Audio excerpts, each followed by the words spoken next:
ঘেরাও মুক্ত হলো স্কুল সার্ভিস কমিশনের চেয়ারম্যান সিদ্ধার্থ মজুমদার। সকাল 8:30 নাগাদ স্কুল সার্ভিস কমিশনের অফিস থেকে বেরিয়ে যান তিনি। এসএসসি চেয়ারম্যানকে ঘেরাও মুক্ত করলেও রাস্তা ছাড়েননি চাকরিহারা শিক্ষক শিক্ষিকারা।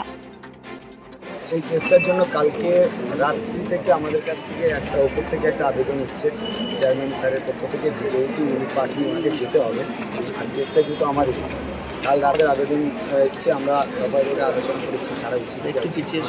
আজ সকালেও 2-3 বার আমাদেরকে এটা বলা হয়েছে, আবেদন করা হয়েছে যেহেতু কেসটা আমাদের যাওয়ার জন্য উনি বলছে, তো আমরা কী করতে চাই। তো এতক্ষণ পর্যন্ত আমরা আলোচনায় সিদ্ধান্ত এসেছি যে আমরা অবস্থানটা তুলব না এখান থেকে। অবস্থান যেমন আমাদের চলছে সে অবস্থানটা চলবে, কিন্তু আমরা শর্ত সাপেক্ষে চেয়ারম্যান স্যারকে ছাড়ছি যে ওখানে কি আজকে হাইকোর্টে যেহেতু উনি আছে, হাইকোর্টে ওনাকে ছাড়াটা উচিত যেহেতু আমাদেরই কেস। যেহেতু আমরা কোর্টের বেরোতে আটকে আছি, আমরা এমন কিছু কাজ করতে চাইছি যেখানে আমরা কোর্টে আবার আটকে যাচ্ছি, তাই আমরা আপাতত ওনাকে ছাড়ছি।